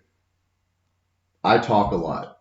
Mm-hmm. And it's because I have a lot of information and things trigger my brain to where I want to pitch in a lot because maybe it's the Asperger's, but I mean, it's what makes me do it. Right. After reading that book, I started realizing that the message they were, if you truly want to make friends and influence people, you have to listen to them. Mm-hmm. Right. So I started applying some of those practices in my life. I would talk to people, we'd start a conversation, and I would get them talking. When they're talking to me, I'm genuinely listening to them, Mm-hmm. and I'm paying attention to what they're telling me now.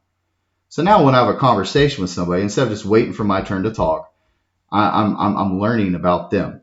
Right. I've had experiences where you got a city down here and I'm trying to get a code passed, Mm-hmm. right? I'm trying to up the plumbing codes, make the plumbing codes better because for what it does for the industry, not because I get a raise or anything like that. It's just better for everyone. Mm-hmm. And I go in there, I'm talking to the city official, and you can already tell, oh, big union guys coming in here with his other union buddy. What do they have? What are they doing? Why are they meddling in my affairs, right?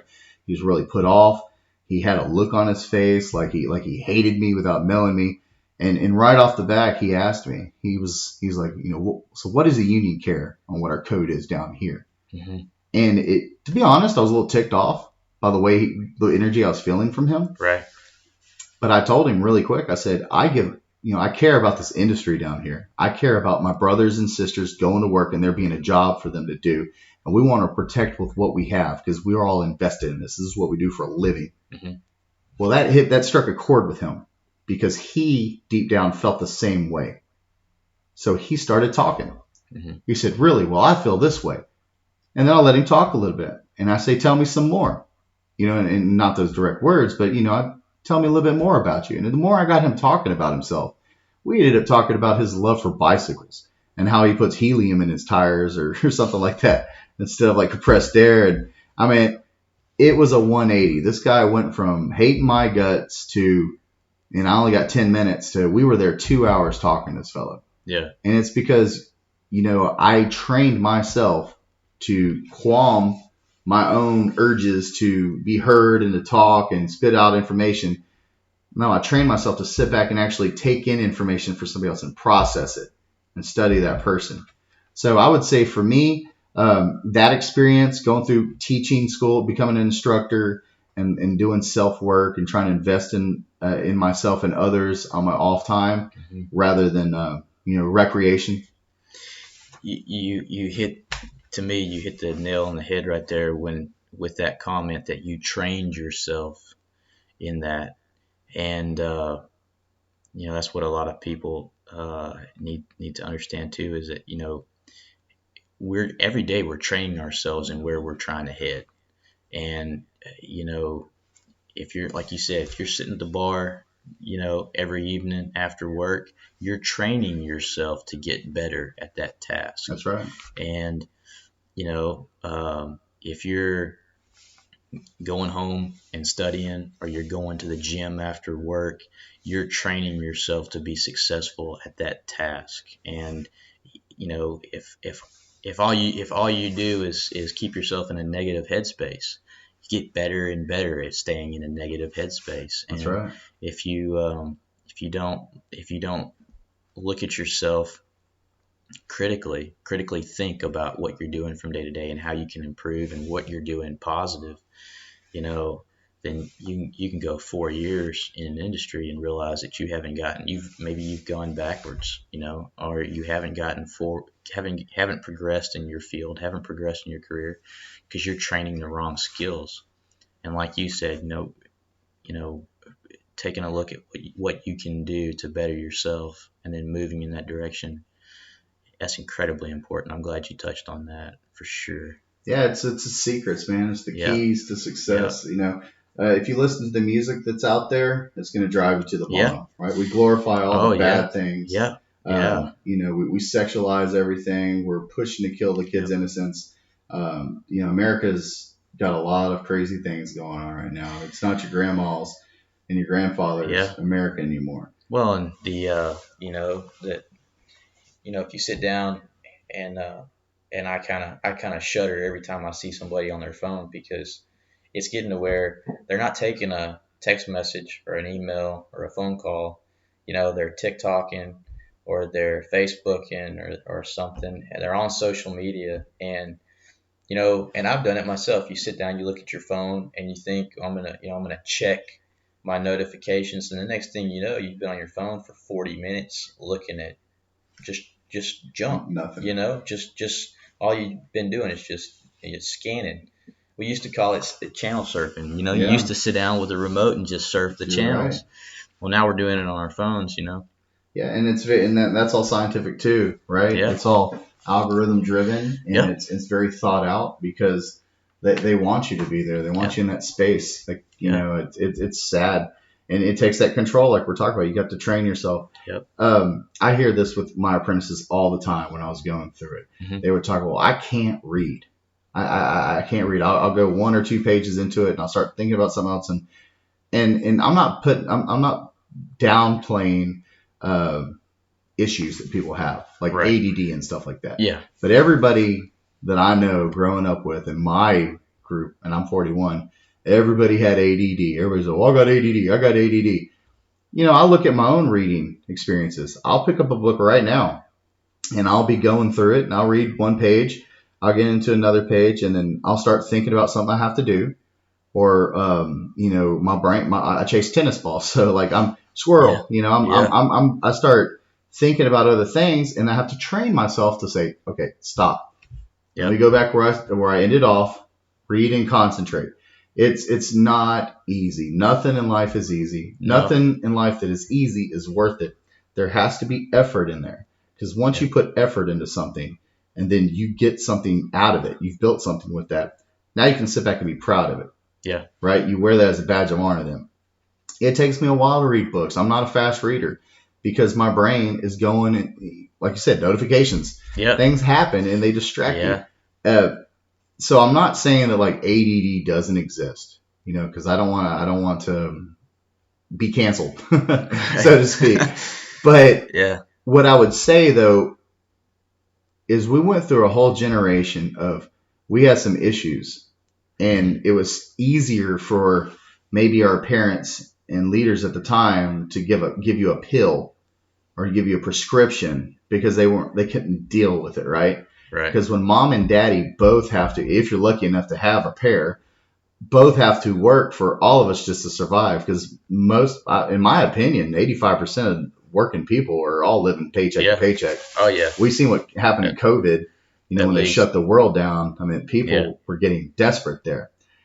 What we did to ourselves is we have the whole families outside trying to make ends meet, and nobody is there investing in the kids. Yeah. And like, I'm not trying to be gender specific one way or another. I don't care if it's the dad or the mom or who is sitting home.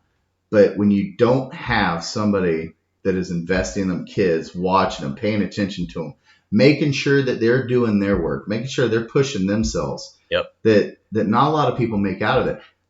Everybody was quick to give them a medication, and we made them drug addicts. Yeah. We have got a whole generation of addicts, and now it's like you said with social media, TikTok and all that. We're addicted to it. Yeah. They've shown it scientifically. Oh, yeah. When Science a is starting to come out. notification hits you, whether you got a smartwatch on and you feel the tingle on your wrist, whether you see the highlight blink on your phone, right? It's doing the same thing to your brain as if you're taking a hit off of a cigarette or doing anything else, to get that rush of the dopamine to you. Yep. It's firing off sensation in your brain, and you get addicted to it. Yeah. Social media, that preys on our want to be viable, our want to be pretty, we want to be cool, we want to be funny. Everybody, even like the introverts to a degree, everybody they want to be relevant. And that's a good way to put it. Yeah, they want to be relevant. And that's what it feeds on. That's why it's called Facebook. And right? and building on that, for young people out there that might be listening, you can find that relevance by doing well at a job, doing well at a craft. And, for somebody that say even for the kid in high school right now who's working a part-time job after school, if you show up on time, you're going to get credit for that. Maybe not every single day, but you're going to, your supervisor is going to notice that, and they're going to watch, and they're going to go, hey, you know what? Jeremy always shows up to work on time. You might be working a entry-level part-time job that seems like it doesn't matter somewhere, but you're training yourself. You show up, if you make a commitment, I got to go to work at this place, 3 days a week after school. I'm going to make a commitment to be 5 minutes early. You're training yourself into that skill of being on time, being in the right place at the right time. Your manager is going to take note of that, and you say, you know what? After a while, you're going to get some kind of credit or praise for that. Jeremy's always on time. He always comes in ready to work, and people don't understand it. Like, you're going to get that. You're going to get that relevance. You're going to get that praise. You're going to get that acceptance from your team at work. You're going to get that hit of dopamine. And it might take you a little bit longer to get there than getting a notification, but it's going to feel, like you said, it's going to feel a lot better because you had to actually invest something into that result. And then if you build on that, you go out and you get your first full-time job working, Monday through Friday, and you learn the next skill and you develop something else, and you start looking back, months, weeks, years later, you start to look back and go, oh man, first I just started out showing up to work on time. Then I started out, mastering this task. I swept floors, and then I swept floors better than anybody else in the company. Well, then they gave me, filters to clean. So then I started cleaning filters and sweeping floors, and I cleaned floors and I cleaned filters better than anybody else in the company. And so then they let me go on to this, task. And, for me personally, man, I had a good friend named Casey Warner tell me one of the most important things I ever heard was it's all about attitude. Your attitude is going to control your day. If you've got a bad attitude and you think today's going to suck, it can. Yeah. Just keep on thinking it's a bad day and keep on that bad attitude. But you also have the power to turn that around and have a good attitude and start looking for the good in things and really work to having a good attitude. Yep. And once you do, things start lining up a little bit. You're hitting on something that's very important to me, and you're talking about effort. So as a young union journeyman, actually when I was apprentice, our main hub was in Houston, right there in the center of Houston. We live an hour and a half away. One thing, I'm very perceptive, I'm observative, I'm looking at things around me. I started noticing that we never had any union plumbers from this area, let alone apprentices, that were going to the monthly union meetings in Houston. Part of the membership, right? We all raise our hand and swear that we're going to make every union meeting because that's very important for a union to survive. It's for the membership to be in touch and go to meetings. But most people go up there, raise their hand, they swear, and then they lie. They never show up again. They always got soccer practice or some reason not to be there. We get it. Life is there. But I saw that opportunity. And if there's anything I've ever been good at, it's effort. All I told myself was, well, hey, I'm going to be the Beaumont plumber that they know. I'm going to make sure I go to every union meeting. And it took a little effort. That's all it took was a little effort.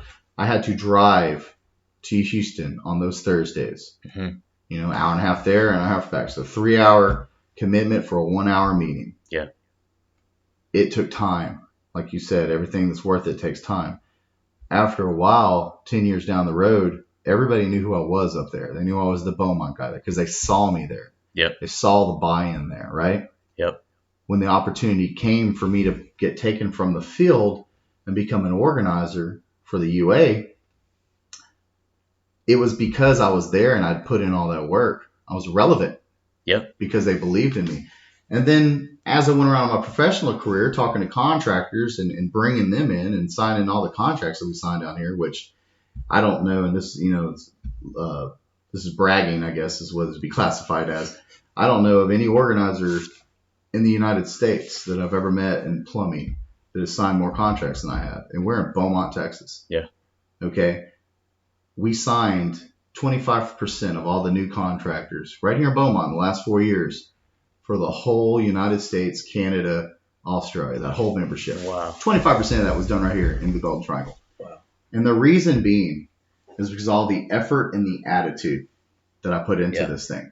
Because when an individual is engaged and wants to talk to me about why their company should go union or why that worker should leave their job and join one of my union contractors, is because it takes them just about 5 to 10 minutes of speaking to me, and they know that everything that's coming out of my mouth is coming from my heart. Not so much my lungs, but my heart. They see the buy-in, they feel it, they know that I'm not lying to them, they can trust me because I've done all that work ahead of time. Yeah. I've lived it. Yeah. I've breathed it.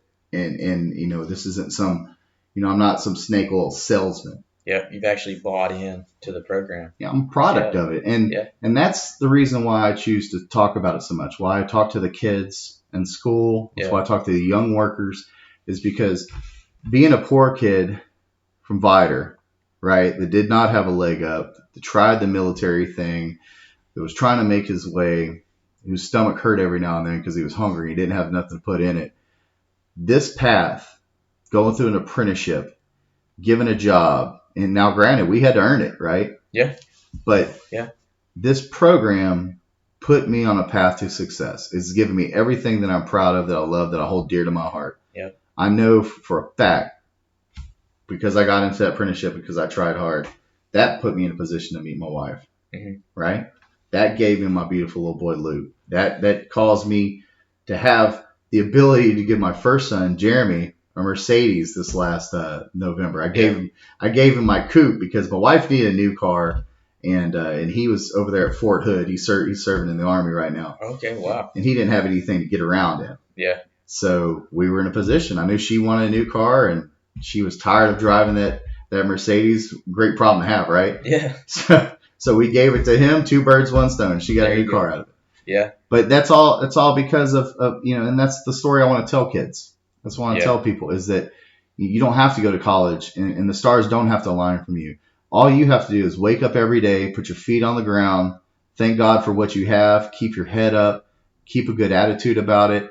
Hey, every Rocky movie there ever came out with, right? He gets knocked down 15 million times, bloodied up, beaten up, but he gets up. Yep. He gets up every time.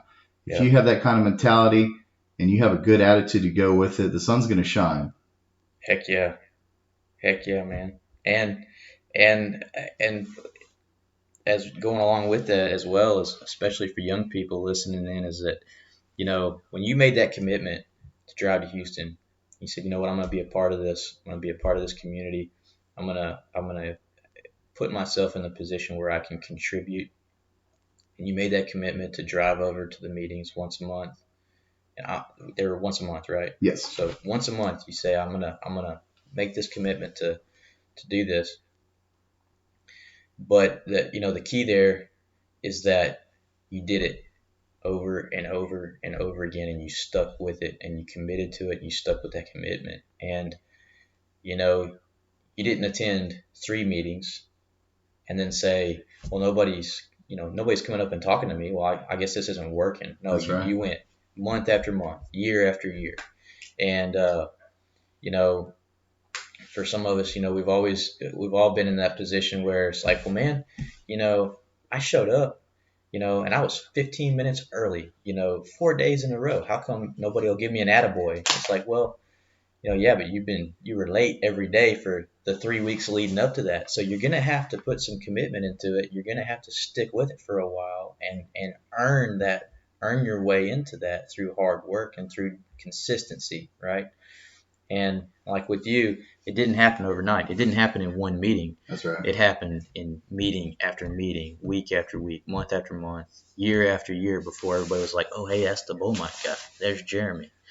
Didn't happen overnight. No, it sure didn't. And I'm not going to say I didn't dream to be in the position I am, because it was a dream come true for me. Yeah, right. But it's not at the end. It's not the end of the rainbow I was looking for. Yeah. I liked what I was going through. I liked the results that I was getting real time off of it, and I knew I put myself in a good position to be considered. But I've never seen it happening. Right. Luck has to line up too. Yeah, that's true. Right. Yeah. But you touched on something very, very so important, because my political path is my professional career has taken me along some political paths. I'm very heavily involved. I serve as the first vice president for the Sabine Area Central Labor Council. And Okay. what that is with the AFL-CIO, that's a collection of all the unions in the area. Okay. Plumbers Union, Pipefitters Union, who I work for now, IBW, the USW, all the AFSCME, all the different unions in the area. They have a umbrella union that we go to. Okay. And as the first vice president, I serve as the COPE chairman, the Committee on Political Education. Okay. So we, during every election cycle, we take in the candidates, we look at them, we ask them questions, and we vet them. And then we vote on who we feel like we should endorse and get behind. Okay. Now, this gets misconstrued a lot because some of our members say, oh, you're telling us who to vote for.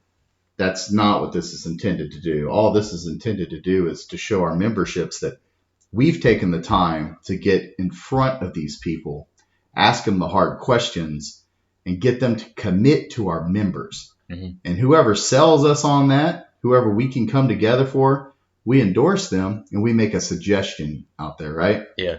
And just like you're talking about these people that show up one or two times, I see that all the time with these political candidates. Mm-hmm. I've literally, because I think it's part of my job, I go to a lot of the city council meetings here in Beaumont Mm-hmm. and other cities around the area. I attend them faithfully because I want to know what's coming down the pipe, for work. That way I can put our people in front and get them a good shot at it. I feel like I owe that to our members down here. So as we're going through that, and I've been watching Beaumont specifically since about 2015. Yeah. As we go through that, you see these people who emerge out of nowhere and say, I'm running for city council or I'm running for mayor. Okay. And I'm thinking, I've been in this city council hall now for multiple years and I've never seen you before. Yeah. Like, what do you know about? And that's what I think. And I don't think it's just our generation. I think it's been going on like that. Sure. Yeah. These people don't understand putting in the time, right? Yeah. They don't understand putting in that effort and being consistent and putting years to learn something. No, it's the ego jumps out there and the ego tells them, I'm special, listen to me. Yeah. Well, why? Well, you just need to because I'm special. You need to listen to me. No, I never had to go out there and tell anybody, listen to me. Yeah. People have always listened to me because I'm loud for one, but for two, the resume speaks for itself. Right. The licenses speak for themselves. Mm-hmm. That the state of Texas is saying, listen to this guy. Yeah. Right. And we see that in politics all the dang time. You get these people who, and heaven help them, because we need people to be involved. But they get the ghost and they feel like they've got something to say. And they sort of tickle the surface and they never really get in to what it takes to be effective and to be a leader out there. Yeah. It's consistency and commitment. It's alarming for me because, and it goes back, we're spending a lot of time talking about social media, aren't we? Social media gives people a lot of false confidence. Right? Yeah. Like that. It's like, okay, well, I'm somebody now and you need to listen to me and stuff. Yeah. But it's also a real quick way to get lazy. Yeah. Right? Because now you just go out there and you post on something and you expect people to go with you. And it makes everything more of a popularity contest. When you look at what drives the politics in this area, right? Most people can't tell you who their state representative is. Right. Or their state senator. Yeah. Right? And most people can't speak outside of Democrat and Republican. I could say politically, I've gotten to a point now where I'm candidate driven. I'm not a Democrat or a Republican. Yeah. I'm not paid by the Democratic Party, nor am I paid by the Republican Party. I understand what they are. Those are organizations. I belong to an organization. I'm a union. So I get on organizations very well. And I know why there's a Democratic Party and why there's a Republican Party. Mm-hmm. People need to, if we're really going to make this place better, if we really want our representatives to serve the working person, because let's get this straight, there's only going to be one body that we tax. It's going to be the middle class. You can't tax the poor because they don't have any money. You can't tax the rich because they've got enough money to find ways that you can't get their money. Right. Right? So it's always going to be us. If we're going to get those people who are elected to work for us, and that's something to remember, they're elected. Mm-hmm. They won a popularity contest. Yeah. We're going to have to see what they really stand for. not what their party says they stand for. How do you vote on issues? Yeah. Who's paying you? I seen something on, this is why I do like social media. I seen something once upon a time I thought was brilliant, that politicians need to wear every one of their donors on a jacket, sort of like a NASCAR driver. Yeah. So we can keep track of who's got them. Make my job easier. Yeah. Yeah. Yeah, that's a good point about I'm the same way as far as, I vote by candidate. I look, I try to do my best, and I'm not the best at it, but I try to do my best at, researching upcoming elections and saying, okay, let's vote on issues. Let's not vote on party affiliation. Let's vote on issues, and let's vote on candidates. But, heck yeah, man. So, yeah, that's a whole other podcast on its own. Man, it could be, or a series. It could be a whole series there. You lying. But yeah. So if I was an 18-year-old kid, okay, coming out of high school, and I thought, hey, and I listened to this podcast, and I thought, yeah, I want to give plumbing a shot. How would I go about getting into the program? How should I just walk into a plumbing shop somewhere, or should I go to the hall? How would I do that in Beaumont? Either one of those is good direction there. Okay. Use a little technology too. If you're interested in going to the apprenticeship route, like you actually want to put a little schoolwork with your hands on and become a complete worker, in my opinion, then, you can Google that. You could, plumbers union, pipe fitters union, electrical union. And we all have websites up, and we have contacts on there. You can always get with an organizer, whatever trade you're looking to get into, and then they're going to put you on the path to getting signed up. Or there may be a company that you've noticed, or you have a friend at, or something like that. You can always go to a plumbing company, or a electrical company, or a pipe fitter company, and go about it that route too. Okay. So there's multiple ways to get into it. Most places take apprenticeship applications during periods. Okay. So that's something else to look into that either you could get off the internet or get with an organizer on, is when the application process is actually taking place, right? Okay. Because you want to get in. Me personally, I had to work like a whole year as a laborer before I got into school, just because of how that lined up for me. Okay. I got in, I guess you could say, right at the back end. Mm-hmm. So I had to work a whole year before I was even accepted. But it was good. I mean, it really let me know that this is what I wanted to do, and it kind of motivated me to really take it serious when I got my shot. Okay. All right. So it could be just as simple as Googling for a local apprenticeship program, whatever trade they like. Okay. And that's something, you said something earlier about the refractory bricklaying apprenticeship, right? So one program that we've really we've doing well with, specifically in Houston, we haven't had it down here yet. We're looking for some more buy-in, and I can't wait till we have it here. It's called a MC3 program. It's a multi-core craft curriculum. And just to put that in layman's terms, what we do is we take a select amount of candidates, right? Like say we screen 300 people, and we get that down to 30. We'll have a class, which is, I believe, like a 2 to 3 week course, where they show up just like you would for a construction job. You're there ready to go at 7, not 7:01, 7:02. You're late. You're fired, right? Yeah. No, you're there 6:50, 6:55, waiting to get into the classroom and start. And when you go through this MC3, they give you kind of like a broad overlook of all the multi-crafts. Okay. Right? So you look into a little bit of plumbing. You start to learn, oh, wow, plumbers do that.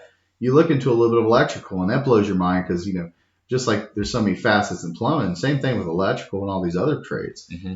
It gives you a little bit of each and every craft that there is out there, so that a person can kind of get a feel for what they think that they would like to do. And then once they get out of that MC3 program, I believe they have a OSHA 10 certification with right there. Wow. And for those people that don't understand what OSHA is, I know you and I do, so we're talking in acronyms here. Yeah. But the Occupational Safety and Health Act, right? OSHA is the safety guidelines that we go by here, a federal guideline that we go by in the states. It's what put out code for safety, so that people could go home healthy and not all banged up and with their life intact. So that, and that needed to happen. I mean, just going back on my union kick, a lot of these things that we have are because collective bargaining and people coming together to say these are our terms. Yeah. The 40-hour work week, the work weekend, child labor laws, overtime pay, OSHA, all these things came because union people made that happen, right? It wasn't because the boss man says, we want to do something nice for the people. But as they go through their MC3 program, they get an idea of what they want to do, and then they can get advanced placement in each and every one of those trades to where, okay, Steven's gone through MC3. He likes plumbing. We'll put you in plumbing program now as a first year, second semester rather than a first year, first semester, because you've got all your basics down. Yeah. So it's a really cool program that we're really proud of. Yeah, that sounds excellent. It is. It is. Neat. Well, man, kind of looking at my notes here, but we've been hitting it for about 2 hours. Perfect. So let's go for another 2. Yeah. What do you think, man? We got a good breaking point there. Yeah. We can always pick this ball up and play with it again. Yeah, and I appreciate this opportunity to come and speak with you, Steven. Man, I appreciate you coming out and appreciate your time. And yeah, I think this is actually gonna brainstorm into a couple other sessions that we can probably have on some other topics that we can kind of delve into in a little more detail. But man, I appreciate you coming out today, and we'll sign it off right there.